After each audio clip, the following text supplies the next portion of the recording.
Can everyone hear me okay? Great. Thank you. There should be a few other people popping in, but I wanted to get started on time. So for those of you who don't know me, my name is Lorraine McGlynn. I am a clinical psychologist and a certified holotropic breathwork facilitator. I've been doing this work for about 10 years, offering residential double holotropic breathwork workshops, and I've been in the holotropic community since about 2008. So I typically offer these introductory talks for people who have never done holotropic breathwork before and are interested about learning a little bit more about the history of holotropic breathwork and actually the practice of holotropic breathwork. So tonight I'm going to talk a little bit about Stan Grof, who was the originator and founder of this work, and then talk a little bit more practically about the practice of holotropic breathwork and specifically how I run and offer my own workshops. So to start about Stan Grof. So Stan Grof was a psychiatrist from Prague, and originally he was interested in doing painting and drawing. And then one day a friend of his gave him a book called The Introductory Lectures on Sigmund Freud, and over the next couple of days he read the book cover to cover.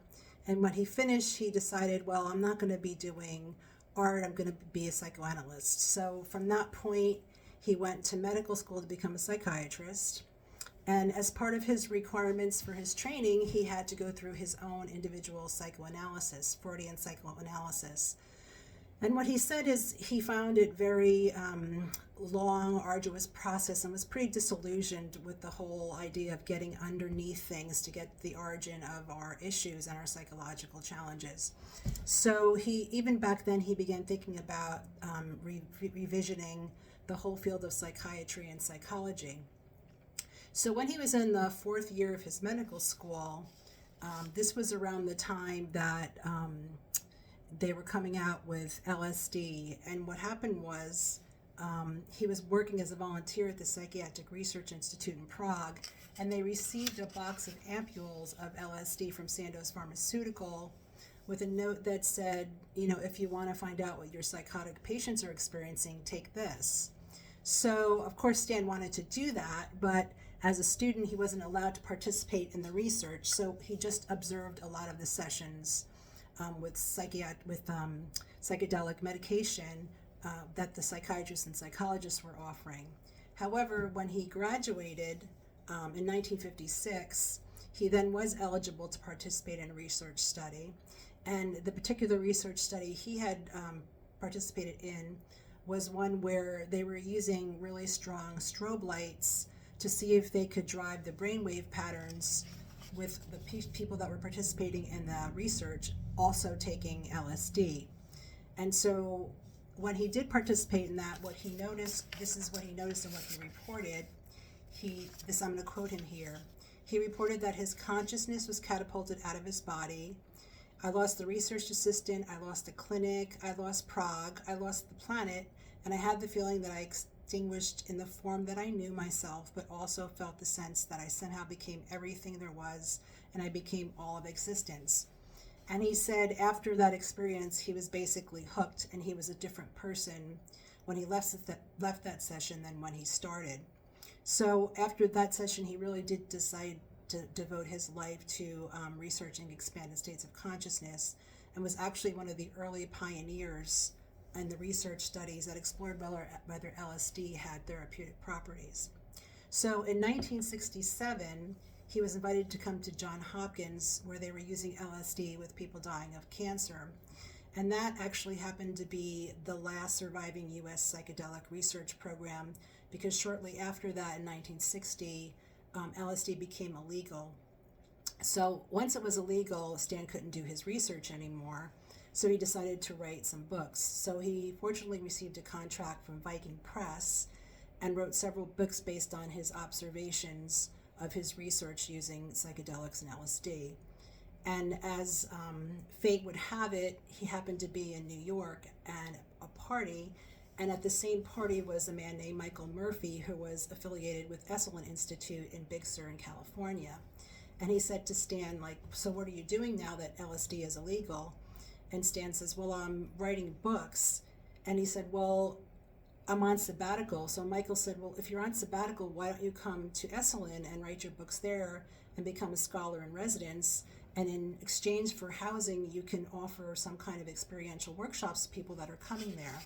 So Stan became a scholar in residence at Esalen, and they wanted him initially to use LSD there with people so they could have the experience, but Stan said, well, I'm not licensed to do that anymore, and I don't have any LSD, so we'll have to come up with some other kind of experiential process to people to have when they come here for these workshops.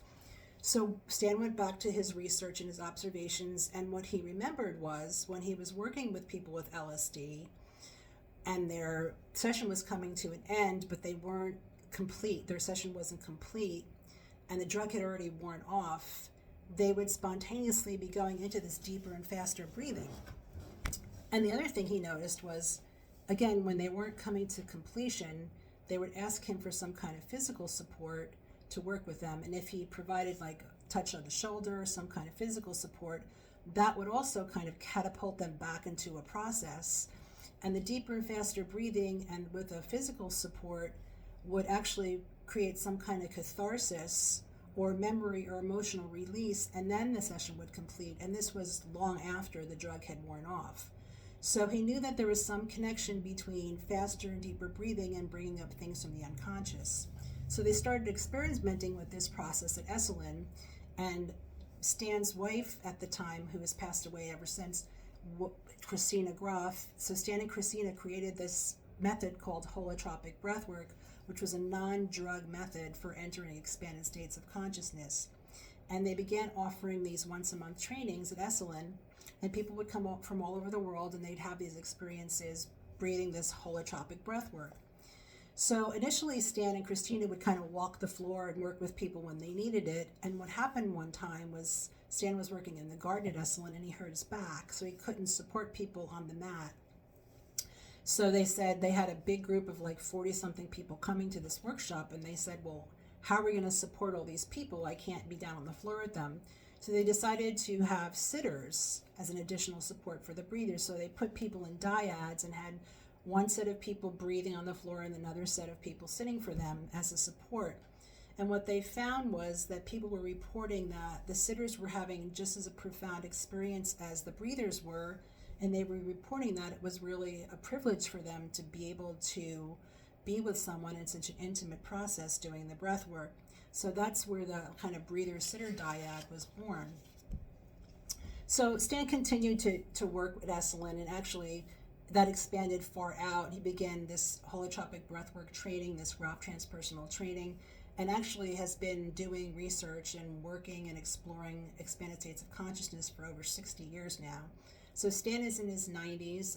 He still does some stuff through Zoom and things on different things that are offered, different conferences and things, but he doesn't really travel too much anymore.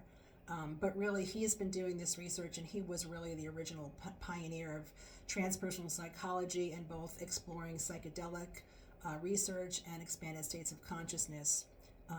So that's just a little bit about the history of Stan Grof. So if you have any questions while I'm talking, please also feel free to type them in the chat, and I'll be happy to answer them.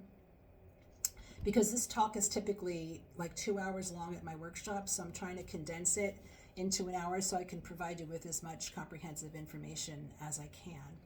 So let's shift a little bit and talk about holotropic breathwork. So what is holotropic breathwork? So the word holotropic comes from the Greek, so holos meaning whole, wholeness, and trepein mean moving towards something. So holotropic breathwork translated from Greek is moving towards wholeness. So Stan gave this name of holotropic breathwork to experiences and states that have healing and transformative potential. So there's two components of holotropic breathwork. There's the deep therapeutic healing method. So it allows you to work with biographical issues, things related to your birth, and the transpersonal content of the psyche. And it can be helpful for different kinds of symptoms and emotional issues. And it's very powerful for doing deep inner work and self-discovery. So holotropic breathwork talks about different states of consciousness that we call them psycho-integrative. So it has the capacity to temporarily open up the psyche and spontaneously activate a healing intrinsic wisdom. So we call that healing intrinsic wisdom within each person their inner healer. And this kind of inner healer catalyzes the experiences and takes you on a journey that can have many different levels. So holotropic breathwork or expanded states of consciousness are sometimes also called technologies of the sacred. And the reason they are called this is because historically, these kinds of non-ordinary state work has been used for healing, like medicinal plants and drumming and fasting and meditation, sweat lodges, and they've been used by cultures all around the world for what we call, used to be non-ordinary states of healing, but now we just call them expanded states of healing. And as you can tell, I'm using my notes because it's a lot of information. So holotropic breathwork is a simple method of using deeper and faster breathing to increase enhanced states of awareness and connection with your inner healer. So this work is very non-directive, so we don't ever really tell people what to do or what their experience should be like, but we give them a general idea of how to do the breath work. So the idea is to breathe deeper and faster and start to connect the inhale and exhale. So for some people that would look like, other people can breathe in and out of their nose or in and out of their mouth, and then to begin to link the inhale and the exhale. And so there's also music that kind of supports that deeper and faster breathing. And then what happens is over time, people generally just drop into an experience and they kind of lose the breath. But some people can breathe just very, not as deeper and faster and still have a deep experience. So they might just have like,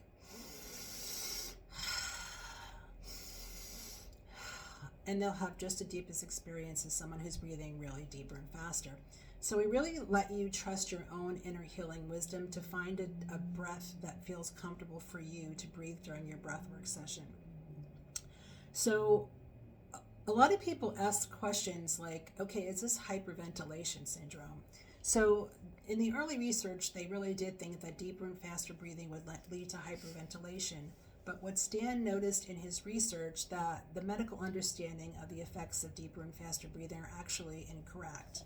So for many individuals, the deeper and faster breathing over a period of time of several hours doesn't lead to hyperventilation syndrome. It actually leads to progressive muscle relaxation. So I'm going to just read a quote from Stan to kind of illustrate this. So continued faster breathing does not lead to progressive increase in tensions, but tends to be self-limiting. So it reaches a certain threshold. It typically reaches climactic culmination followed by profound relaxation. A consistent finding of therapeutic work involving rapid breathing is that the symptoms initially keep increasing in intensity, but continued breathing actually brings about the resolution. So it's not really what you would call classic hyperventilation system. We see often people get to a certain threshold and then it kind of shifts into a more relaxed state with the deeper and faster breathing. So another part of holotropic breathwork that I think is really important is that this is non-directive and permission giving. So not like classical psychotherapy where your therapist is kind of giving you interpretations of what you're reporting or linking what's happened to you in your biographical life to what you're experiencing in your present day. This is really about your experience, what's being brought up from your own intrinsic healing wisdom, and really trusting whatever is emerging is what's seeking healing within you in that particular session. So we really believe in this work. It's a little bit counterintuitive because we say instead of when you're experiencing something that may be challenging or painful or difficult, I think the human tendency is basically to kind of distract yourself or push it out, not wanting to feel it. But in holotropic breathwork, we're actually asking you to amplify it and make it bigger. And the idea is we want you to make it big enough so it matches the feeling of the original experience. Because what Stan found was when you breathe into something and into its full expression, it tends to clear. So he would always say, the fullest expression of every emotion is its funeral pyre, and to really trust that whatever's coming up, that you'll be supported in the work, and to see as best as you can to kind of surrender and just allow that to emerge. This is probably the only place I've ever found. Now, I've been a psychologist for 25 years. I've done a lot of different modalities of healing, and I really found holotropic breathwork is the only place where people are encouraged to go as deep as they can into an experience, knowing that they'll be fully supported and that they'll be safe.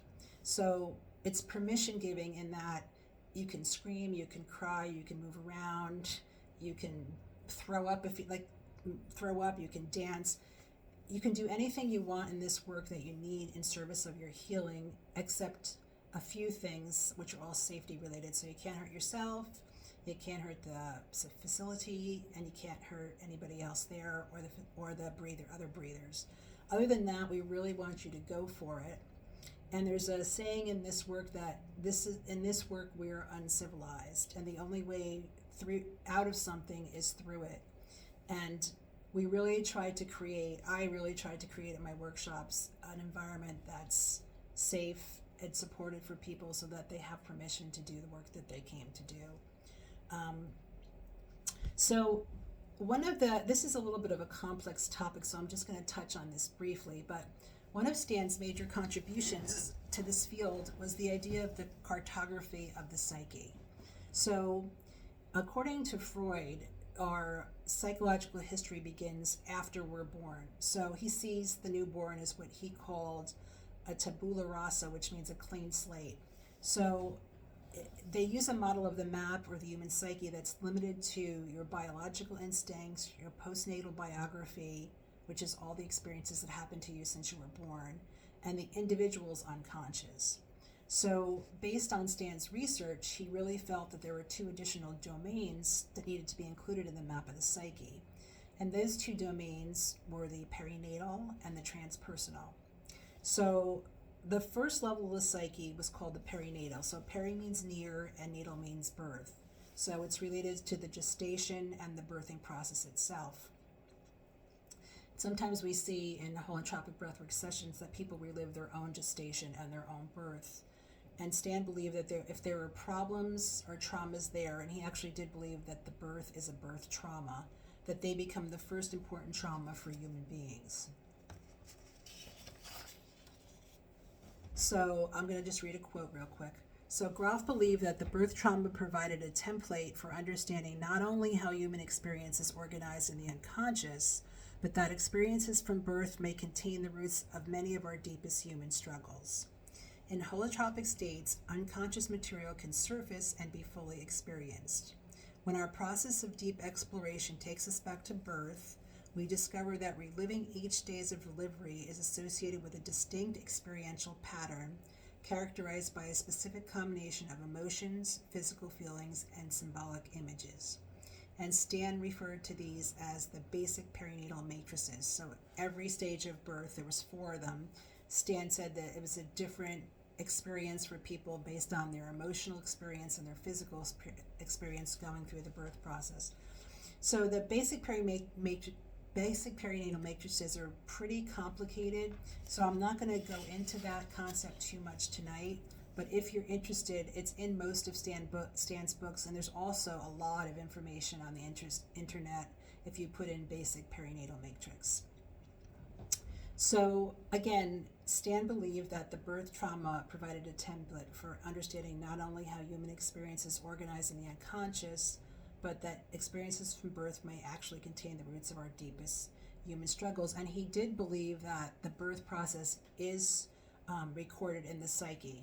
So there was this belief that we had no memory before birth, and the kind of scientific explanation is that the cortical neurons are not myelinized, so they're not really completely covered with a fatty substance called myelin. So because that hasn't occurred, that there's no memory of birth stored in the psyche. However, Stan believed that the birth process actually is recorded in the psyche. So he based that mostly on his research and observations, doing work with people in psychedelic sessions and expanded states of consciousness. So the second domain that I talked about was called the transpersonal. So this has to do with, it means beyond personal or transcending the personal. So these are things like people experiencing archetypal images, or the collective or transpersonal consciousness in their sessions. So another thing about this work is the psyche directs the process. So it's as organic as you can possibly get. So there's no mistakes in your session. It's not directed by a therapist or anybody else. All we do as facilitators is we prepare people. So we give this kind of a talk to people, telling about the theory and the history and the practice of holotropic breathwork. And then everything else is guided by their own healing intelligence. So you do everything yourself. So in a sense, another aspect of this work is that it's radically empowering for the person, because they're in charge, they're doing the work, they're doing their own healing. So practically speaking, there's 3 components to a holotropic breathwork session. So there's the preparation, which is similar to what I'm doing tonight in this talk. There's the session, which is a 2.5 to 3 hour session. I'll talk a little bit more about that in a minute. And then there's the integration, which is almost as important or equally as important as the session. So it's learning to integrate and work with material that came up in your session. And I talk a lot about integration on the last day of the workshop to kind of help people prepare for continuing the journey after the workshop is over, because that's really when the work really begins. So possible ranges of experiences that can happen in a holotropic breathwork session, the short answer is basically everything. But there are certain categories that we see, which is biographical, which I talked about, from birth to present day, the transpersonal, which is collective unconscious, archetypal, physical sensation, so people can have a felt sense or like warmness moving through their body, so it's physical sensations in the body, and then again the birth experience. So sometimes people report emotionally charged images, sense energy moving through the body, intuitive insights, or clarity about a situation or issue in their lives that they're working with. They can feel or hear or see sounds, colors, patterns, shapes, and any relevant memories, again, from birth to present day. So let me kind of explain a little bit, for those of you who haven't done holotropic breathwork before, what components create a holotropic breathwork session. So a lot of times when I ask people, have you done holotropic breathwork before, they say yes. But then when I tell them, okay, these components need to be present in order for this to be called holotropic breathwork. So there are a lot of really wonderful breathwork practices out there that are therapeutic and healing, but in order for it to be called holotropic breathwork, these particular components need to be there. So we start with a relaxation or a body scan before the actual session starts. So the breather's laying on their mat, the sitter's sitting next to them because it's done in dyads, and we start with a relaxation. Once the relaxation is over, we encourage people to start breathing deeper and faster. We say breathe until you're surprised, and then we start the music. So the music has sort of a trajectory of 3 hours. So the first hour is drumming music that kind of gets people, has really fast, hard rhythms that kind of gets people into the session and helps support the deeper and faster breathing. And then the second hour is more kind of breakthrough music. And then the third hour is softer, kind of coming out. And I see a hand up. Is there a question? No. Okay, somebody has their hand up. So the way the music developed was actually Christina Grof's father was a musician, and so she started going to the anthropological archives where native cultures developed sound technologies such as chanting, drumming, and rattling that were designed to induce non-ordinary states and get people into a trance. So these native cultures developed drumming rhythms that were able to change the synchronization and desynchronization in the brain.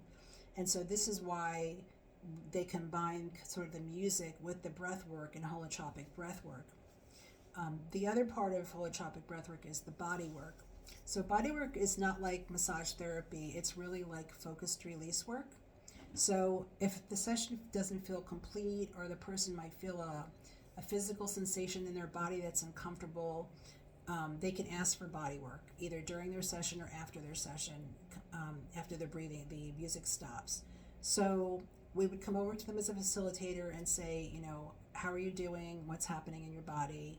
and they would tell us, and we would ask them, well, do you want to work with it? And if they say yes, we're just basically placing the palm of our hand gently on the part of the body they're showing us, and we're asking them to breathe into that part of the body and push against our hand. So as much pressure as they're putting on my hand, I'm matching their pressure. So what tends to happen in the body work is these physical and emotional blockages or repressed emotions or traumas that are causing pain get released. And the term that we use to describe that is called somatic or cognitive catharsis. Not everybody wants or needs body work, but it is available if someone wants it. And I talked a little bit about us coming over and talking to the breathers. Typically, there's no conversation that goes on in a holotropic breathwork session because for some reason, people can be screaming, the music can be blasting, people can be crying. That won't pull anybody out of their session, but something about human language and talking, the psyche recognizes that and it pulls people right out. So if we're going to work with someone, we're usually down close to them on the mat and talking quietly right next to them. So we're not talking to them at all during their session unless they call us over. And I'll talk in a minute about the only other exceptions for the facilitators to connect with the breathers during their session.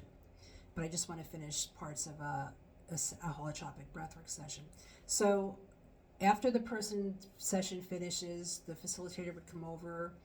We don't ask anybody to leave the room until they've checked out with a facilitator because we want to really make sure that their session's complete for that particular day and that particular session.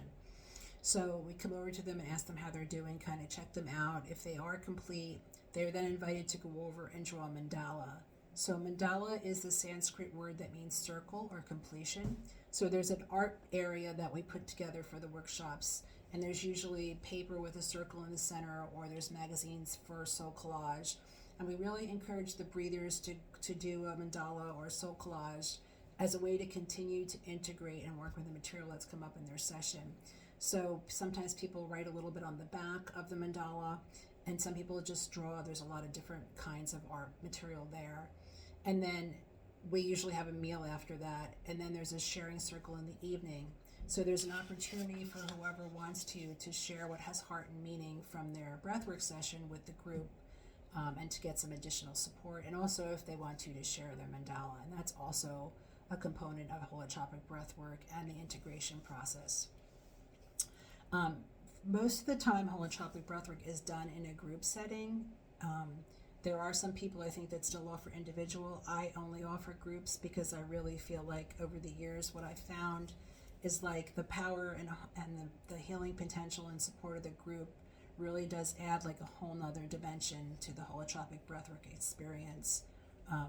And so I really prefer to do this work in groups. And I do it over multiple day workshops too. And the reason I do that is because sometimes people have really deep experiences, and I find it a little bit uncomfortable to do a one-day workshop and have people need to pull everything together and get in a car and drive home at the end of the day. Now, some people, I think the psyche kind of knows what's possible, so the psyche protects people, but what I've seen is when they have multiple days to continue to work with the material and they have multiple sessions, they can stay in process if they need to, or material can continue to come up, and there's always a facilitator there to support them in their process. If they go home at the end of the day and they're still in some kind of process, it's a little bit more challenging. So I just prefer the group setting over multiple days. I think it just allows people to drop a little bit deeper into the experience and to have more time for integration and more opportunities for support. So a few things, practical things about holotropic breathwork. So when I think of creating a workshop, my first priority always is safety and support for the breathers and for the group. I think that's really essential in order for people to feel safe and comfortable doing this work. I also tell them to think a little bit about preparation before their session. So, if you're breathing in the morning, perhaps thinking about if you want to eat a little bit less in the morning or not eat at all, because you're going to be doing the deeper and faster breathing, or bring something like a banana or something into the session, so if you do get hungry, you have something there. I also encourage people to bring a water bottle, because more than likely people get thirsty because of the breath work, and they're breathing a lot. Sometimes bringing an eye shade with them to the workshop. A lot of people like to put the eye shades on to darken the room when they're breathing. And then I always provide earplugs for people because the music's pretty loud. It's like rock and roll loud. So some people are sensitive to the sound. So I always provide earplugs for people.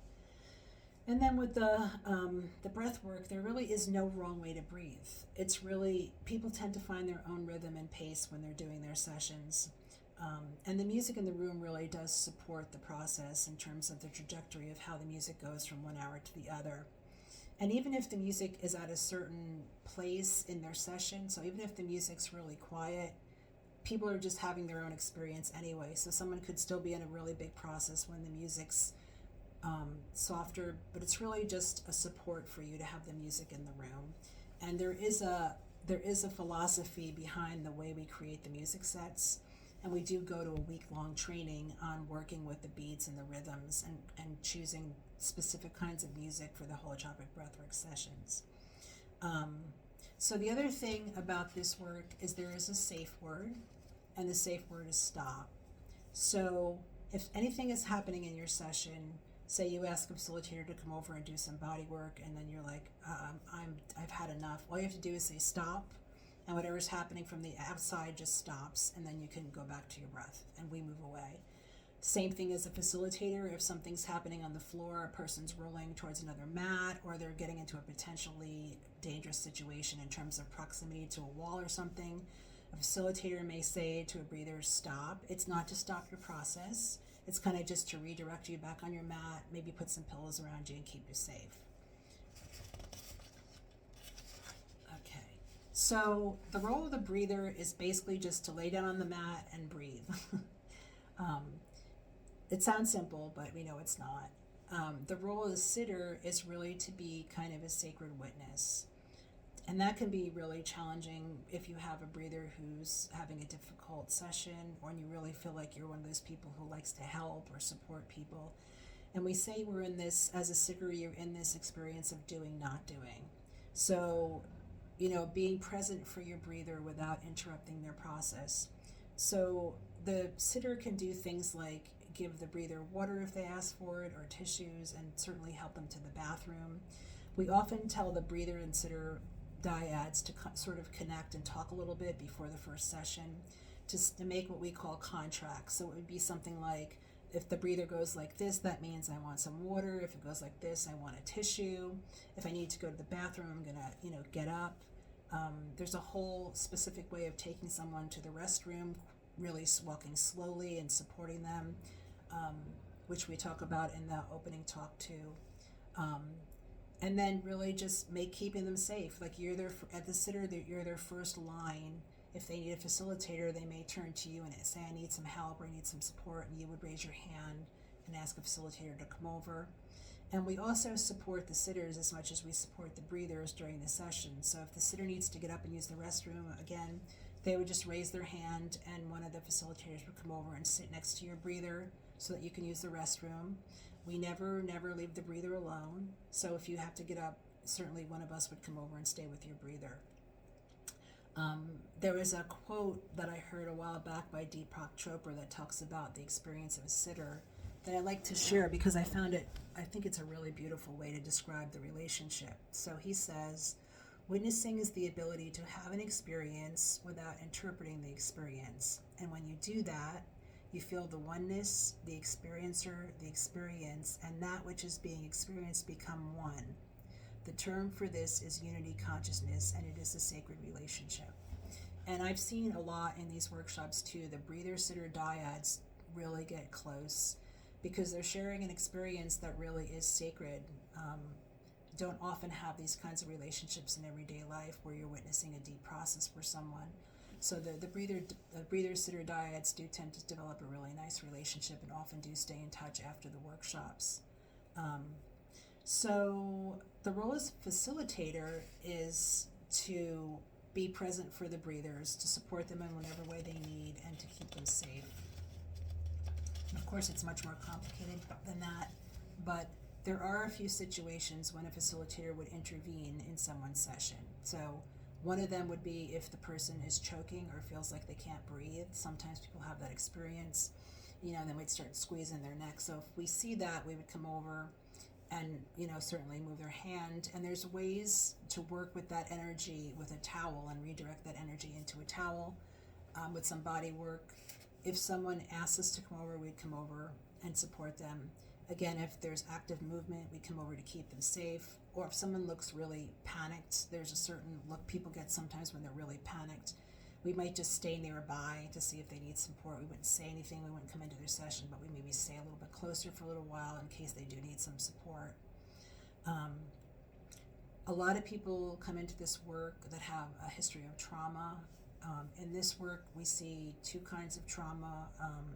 Traumas of omission, which are things that we needed that we didn't get growing up, and traumas of commission, which are things that happened to us that shouldn't have happened.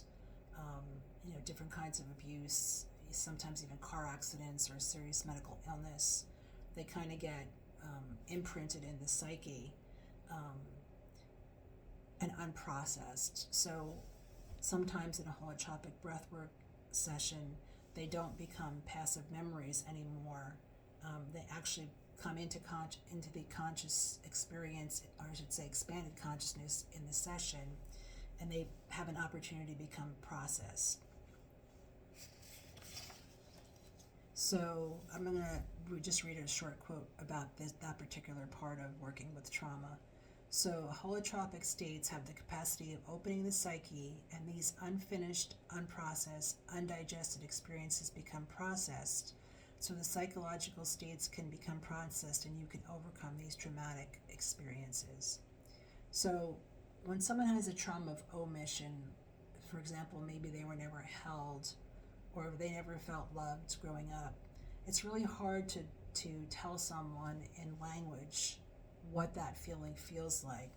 So sometimes in holotropic states, people are in really regressed states.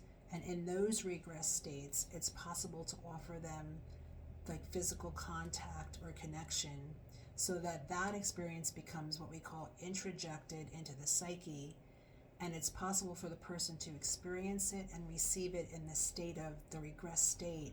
And then it literally repatterns the imprint in the psyche of the traumatic experience. So it can be really profound and powerful work for people that experience trauma. Now, traumas of commission, things that happen to people, when they work with that in holotropic breath work, say they were in an experience where they felt aggressed and they had no power and they couldn't fight back, or they had no control. In the holotropic breathwork session, they can change that imprint, and they can, if they want, fight back. They can punch pillows, they can yell, they can do whatever they need to do to process the experience, but yet have a different corrective experience related to that trauma. So it's pretty powerful for working with trauma and also for working with mental health issues. So there are a lot of people that come into this work working with anxiety and depression, trauma, substance abuse, if they're in recovery, substance abuse, self-esteem, stress, relationship to self and others. So this work has really widespread benefits for working with a lot of different issues related to our human condition. So the last thing I'm going to talk about is integration. So integration is the process of continuing to work with the material that emerges in your session. And there's a whole list of ways you can do that. Some are nature-based, some are, if you're in a recovery group, connecting with your group, going to a therapist, eating healthy foods. It's really about self-care, working with art. There's a lot of different ways to work with the material that we talk about in the sessions in much more detail. The other thing that can happen sometimes that people experience in the breathwork is something called tetany, which are carpal pedal spasms. Sometimes people get like these spasms in their hand where they look like lobster claws, or their feet, or maybe their face cramps up. So it's not dangerous, it's not pain, it can be occasionally painful, but there's ways to work with that so that it does eventually clear. And Stan used to say, like that experience of tetany was really the body armoring itself, kind of preparing for the breathwork session. But like I said, it does clear for people. It's just a little bit uncomfortable when it happens. So what Stan used to say about tetany was, what seems to happen is that faster breathing creates a biochemical situation in the body that facilitates emergence of old emotional and physical tensions, including tetany, associated with unresolved psychological and physical traumas. This situation actually represents a unique opportunity for healing. What emerges under these circumstances is unconscious material with strong emotional charges that is ready for processing. So the last thing I'll say is we don't have very many rules in this work, but we do have some agreements that we ask everybody that comes to the workshops to kind of agree to when we first open the circle. And one of them is confidentiality, so that everything that's talked about and experienced in these workshops stays within the context of the workshops and is not shared with anybody else. The other is to stay for the entire workshop. Sometimes when people are in process, especially with trauma histories, if they're experiencing some of that stuff emerging and they have the fight or flight and they want to get out of the workshop and they want to leave, but we really have people agree to kind of stay for the whole workshop so we can support them with whatever is coming up for them during their sessions. As I mentioned before, no harm to self, others, or property, no non-prescription drugs or alcohol, and no involving other people in sexuality, so no projecting onto anybody else. Often people will connect to sexuality in their sessions, and that's wonderful, but we don't want you to project that or act that out on anybody else in the workshop for safety reasons. There are some contraindications. They're mostly medical and mental health issues, and even with some of the contraindications, I often still talk with people and see if this work can be right for them, and we can make some modifications to the work if they still want to do it. So I did put my website and email in the chat if anybody wants to contact me about the workshops. I do have two coming up, one October 27th to the 30th, which is a holotropic breathwork and past life regression. The past life regression is optional for anybody who wants to participate. We have another activity for those who don't. And the one December 1st to the 4th is holotropic breathwork and shamanism. So that information is also on my website. If you have any questions, I also put my email in there, so you're welcome to email me at drmcglenn6@gmail.com. Since you attended the talk tonight, you are also eligible for the discount in the October or December workshops. There are a few rooms left for the October workshop. So we have a couple more minutes. Does anybody have any questions that I can answer for you?